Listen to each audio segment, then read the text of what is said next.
Hey again, everyone. Welcome back. I have got a fun movie this week to go through all the voices on because it's animated. Fun animated movie with the voices. I could have started that out better. Anyway, being a chipmunk such as we are here on this channel, I have a great affinity for rodents. I really love rodents. And that coincides with this particular movie, which is one I remember seeing when I was a kid. It was one of the first Disney movies I saw in the theater, as I recall. If I'm recalling this correctly, it was a while ago, I could even be wrong. In any case, I love this movie as a kid, I love it as a grown-up. It's just such a charming film, and that film is The Great Mouse Detective. Who else remembers this one fondly? The Great Mouse Detective. Wow, my copy's grungy. Sorry about that. This was one of the last films before the Great Renaissance, as it were. In the 80s, we had, what did we have? Was Black Cauldron 80s? It was a little before my time. I hopped in with this one, and then we had Oliver and Company, another great favorite.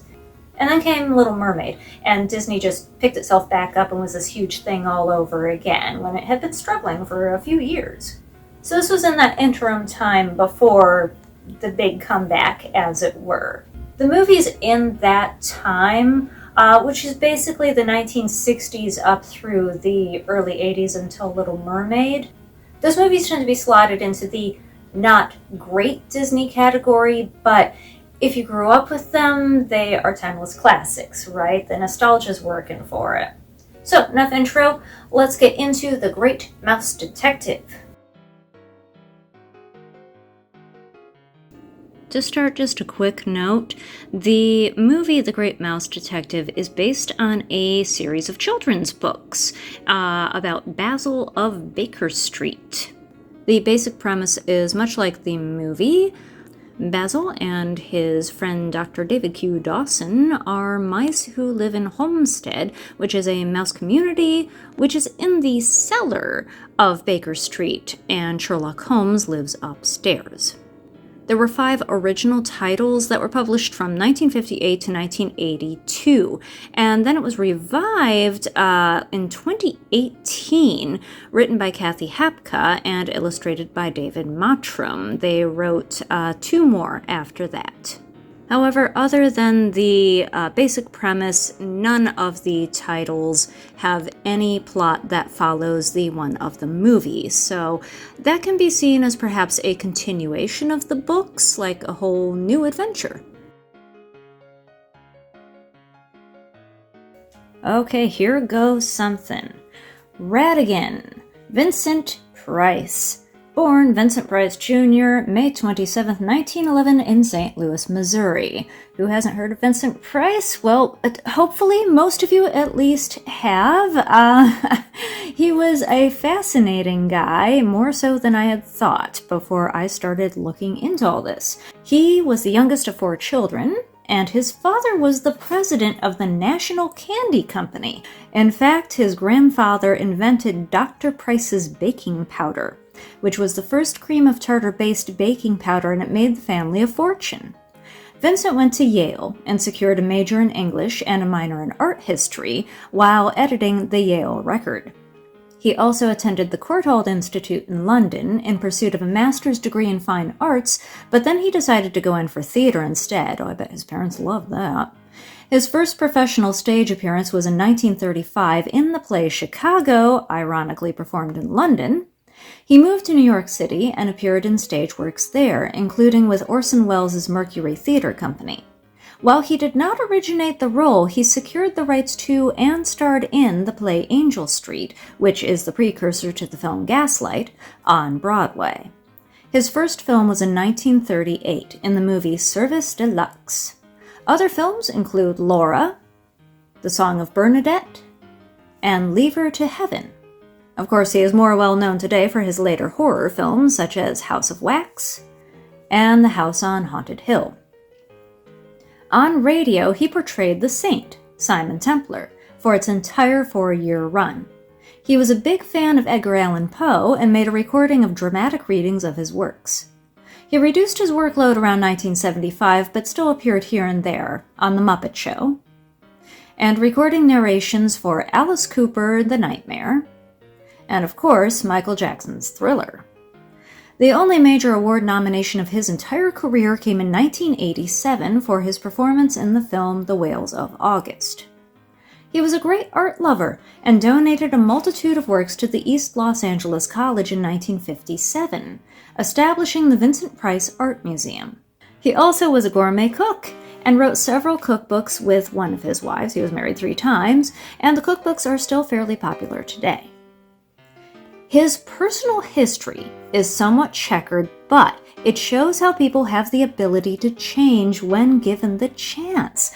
At first, he was swept up, unfortunately, in admiration for the policies which a certain Adolf, gentleman fellow over in Germany, claimed to champion. However, Vincent soon changed his mind, becoming so liberal that he was graylisted during the McCarthy era for having been, quote, a premature anti-Nazi. He denounced prejudice, both racial and religious, at the end of One Saint episode, and was supportive of his daughter's coming out, even joining, how do you pronounce this, PFLAG? P-F-L-A-G? As an honorary board member. He suffered from both chronic obstructive pulmonary and Parkinson's disease later in life, but ended up dying from lung cancer in 1993 at age 82. Barrie Ingham, born February 10, 1932, Halifax, England. After his regular schooling, he became a Royal Artillery officer, and then moved from there on to the stage. He largely worked with the Old Vic, but also other companies, including the Royal Shakespeare Company. His first film work was in 2 films of the Edgar Wallis film series in 1961 and 62. Other film roles include in Doctor Who and the Daleks, which featured Peter Cushing as Doctor Who. What? I did not know that! A Challenge for Robin Hood, and The Day of the Jackal. Although most of his work was in various television episodes, including, as with so many of his generation, on Murder, She Wrote. Most of his work continued on stage, including in Gypsy opposite Angela Lansbury, which I had that soundtrack and I didn't know this.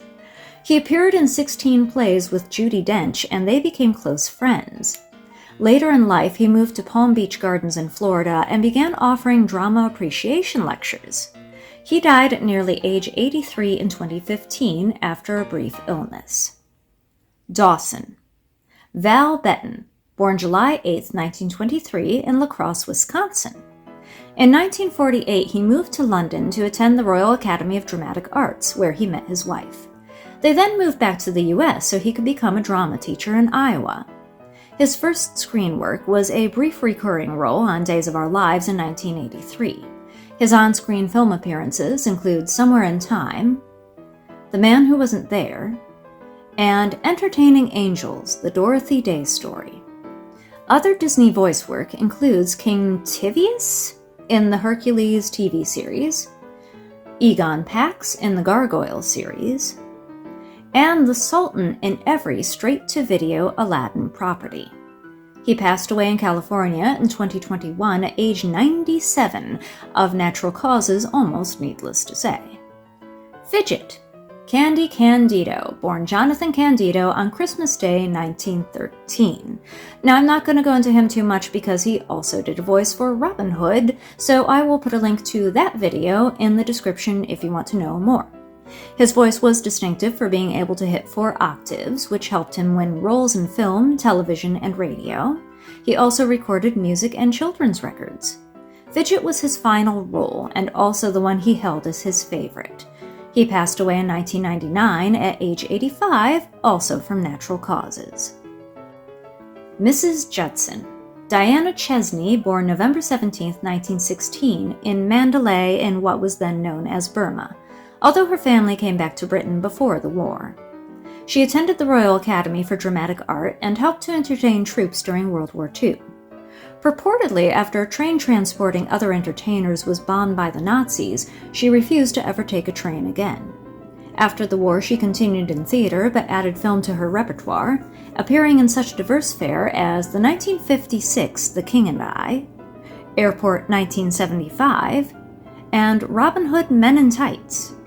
She may be better known for her television work, with brief recurring roles on Hogan's Heroes and Bewitched. She passed away in 2003 of cancer. The Mouse Queen.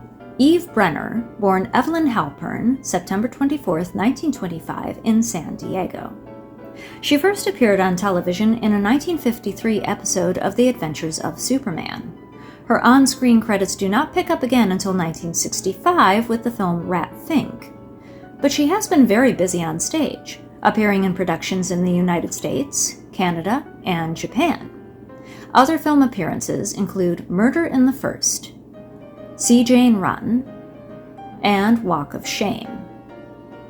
As of the airing of this video, she is still around today and active with the Interact Theater Company. Her online bio there states that she is also a licensed speech pathologist, voice and dialect coach, and a fluent speaker of Yiddish. Mr. Flaversham. Alan Young, born Angus Young on November 19, 1919, in Northumberland. We knew we'd get around to this Disney legend sometime. His father was a mine worker, but also a tap dancer, while his mother was a singer. When he was just a little guy, they moved to Edinburgh, and soon after to British Columbia. As young as the beginning of his high school career, he had his own radio show on the CBC network, but he left to join the Royal Canadian Navy in World War II. The Navy, it turned out, wanted him to write for yet another show, so he attempted to switch to the Army, as he wanted to see some actual fighting. But reportedly, the Army would not take him due to his having had asthma in his childhood. After the war, he went to New York City to resume his radio career, appearing on the popular Philco Radio Hall of Fame. This led to his getting his own show, appropriately entitled The Alan Young Show, which was later also broadcast on television. Film appearances include Androcles and the Lion, Gentlemen Marry Brunettes, and The Time Machine.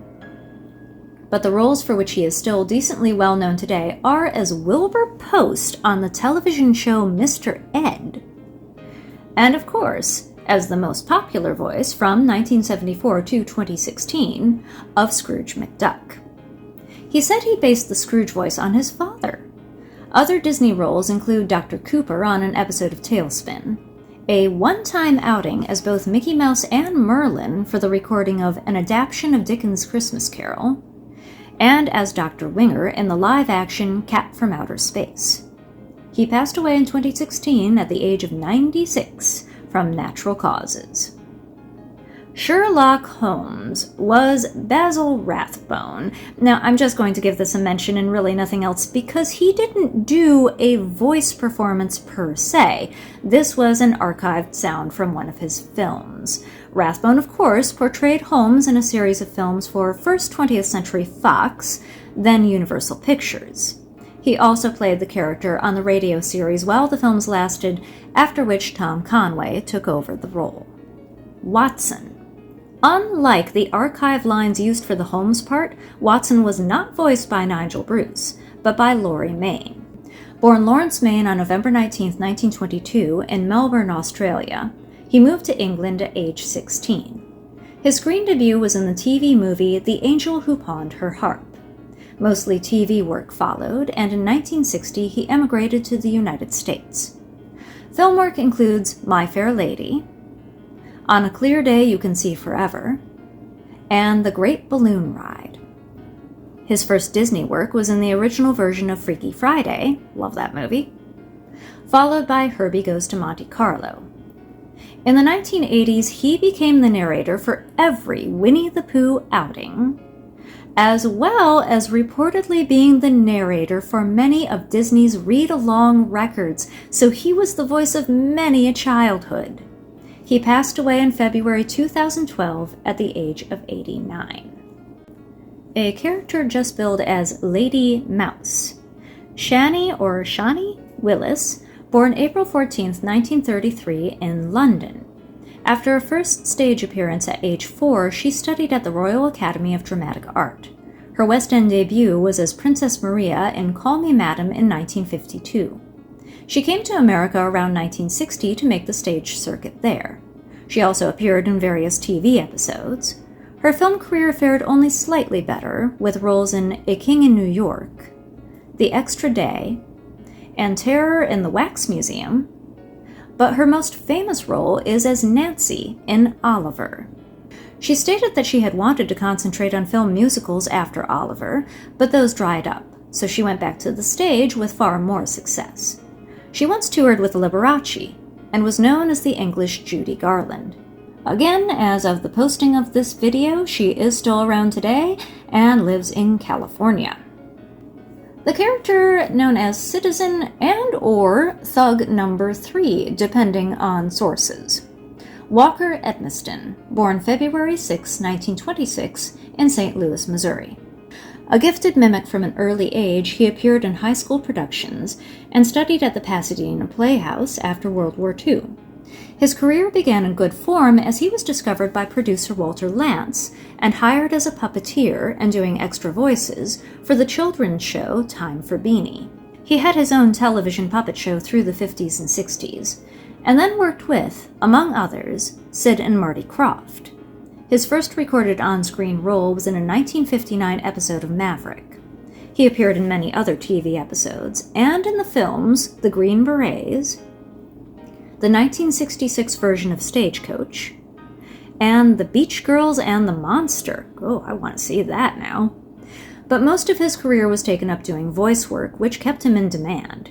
He provided off-screen voices in films as varied as The Andromeda Strain, Willy Wonka and the Chocolate Factory, and Dick Tracy. He also showed up in many 80s cartoons such as Transformers and Gem, and took a turn as Professor Ludwig von Drake in a 1986 episode of The Magical World of Disney. His only other Disney credit is a recurring role on Adventures of the Gummy Bears as Professor Thornberry. However, he did provide a couple of voices for the featurette shown at the American Adventure in Epcot at Disney World. Not only that, but he was the voice of Ernie the Keebler Elf for 10 years. He passed away from cancer in California in 2007. Thug Guard Number 1. Wayne Allwine, born February 7, 1947, in Glendale, California. Here we meet another Disney legend.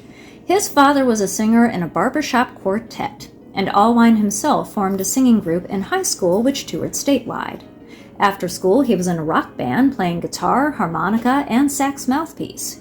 He also became a Dixieland jazz drummer. In 1966, he started work in the Disney mailroom, later becoming an apprentice to sound effects artist and previously profiled sometime voice actor Jimmy McDonald. He was there for 7 years when he decided to attend an open audition for the new voice of Mickey Mouse. He won the part and took over for McDonald himself, who had performed the role for 30 years. He also continued his sound effects work, providing sounds for such films as Splash, 3 Men and a Baby, and Inner Space. It is a well-known fact to Disney nerds that he was married to Russi Taylor, an actress who provided the voice of Minnie Mouse until 2019. He continued performing Mickey in all appearances of the character until his death in 2009 from complications from diabetes at age 62. Thug Guard Number 2. Tony Anselmo, born February 18, 1960, in Salt Lake City, Utah. After seeing Mary Poppins at age 4, he could think of nothing else but becoming a Disney animator, which he did in 1980, after years of intensive self-study and corresponding with existing Disney animators. Some films he worked on include The Black Cauldron, The Little Mermaid, and The Emperor's New Groove. Clarence Nash, who was the voice of Donald Duck, took him under his wing and trained him for the role, which he officially took over in 1986. Additionally, he traded off voicing Huey, Dewey, and Louie with Russi Taylor, and once he even voiced Daisy in 1987's Down and Out with Donald Duck. He collects Disney memorabilia and has had his collection loaned out to various exhibits. Miss Kitty Mouse, the oddly sexy mouse in a kids' movie, was voiced by Melissa Manchester, born February 15th, 1951, in the Bronx. Her father worked as a bassoonist in the New York Metropolitan Opera, and her mother was one of the first women to successfully begin her own self-designed clothing firm. Manchester learned the piano and the harpsichord at the Manhattan School of Music, and began her career by singing jingles at age 15. By age 17, she was a staff writer for chapel music, and studied under Paul Simon at age 19. In 1971, she was hired as a backup singer for Bette Midler. Her debut album released in 1973, and her second album single, Midnight Blue, hit the top 10 for 17 weeks in 1975. Other hits include Comin' from the Rain, Whenever I Call You Friend, co-written with Kenny Loggins, and You Should Hear How She Talks About You. And I remember that one. I actually put on the video, and I can't sing it here, but I'll link it down below. I will just say that what she says has been in my head for the last couple days, thanks to this. She made live appearances in the film For the Boys, and on the TV shows Blossom and General Hospital. She has also been in many stage musicals. Another Disney credit is in creating the soundtrack for Lady and the Tramp 2, Scamp's Adventure. Her career continues to this day, still performing and releasing albums. Olivia Flaversham. Susanne Pollatschek, born February 7, 1977, in Glasgow. There isn't a lot about her to be found online. At age 8, she recorded her lines in London, while the rest of the cast recorded theirs in California, for which she was nominated for a Young Artist Award. Apparently, she also provided the narration for the film Tinkerbell and the Secret of the Wings in 2012. Last but not least, another very interesting person. There are the most interesting bios for this film. Barmaid. Ellen Fitzhugh, born July 5th, 1942. I cannot find out much about her early life, but she does seem a very interesting lady. She was a lyricist and librettist who did a lot of work in the American musical theater scene, and there is a just fascinating article I found about her 2016 Inner Voices program piece, Just One Cue. I will link that down below, it's worth a read. She received a Tony Award for Best Original Score and also a Drama Desk nomination for the 1985 musical Grind, and she was nominated for an Emmy for 1989's Shining Time Station on PBS. She also co-wrote the theme song for the MGM musical documentary That's Dancing. That's Dancing. Sorry. Stephen Sondheim was reportedly a big fan of her work. Her voice in Great Mouse Detective is a cameo, as her main job was contributing lyrics to the score. She passed away on July 14, 2023, of unreported causes. And that was every voice, and I do mean every voice, except like maybe crowd sounds. Obviously, let's not get ridiculous here, but every credited voice for the Great Mouse Detective. Can you let me know, what do you think about these behind the voice videos? Because, well, I find myself wondering, because the original direction of this channel was stories, right? Stories, but well, I consider this like that because it's the stories, it's like behind the scenes, right? It's the stories of the people who were the voices. I find that stuff fascinating. So just let me know your thoughts on it, and especially about these videos in particular, because I've had a few now, and some barely any, some really took off. You know, it might depend on the movie, and I can definitely see that, like, among my generation, there's a great nostalgia for Robin Hood. I get that. So, I mean, honestly, I'm going to keep making the videos because I really enjoy doing them, but still, I do want to know your thoughts. And on my videos generally, if there's any improvements that I can make or anything you would like me to cover, do let me know down in the comments. And I think that's it, so let me just wrap this up. Until next week, watch more movies and read more books and add to your story.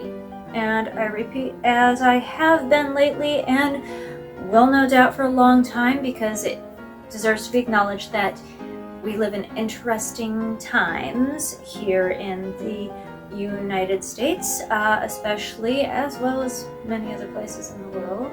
I'm really sincerely hopeful that you're doing okay. Let's all hang in there the best we can.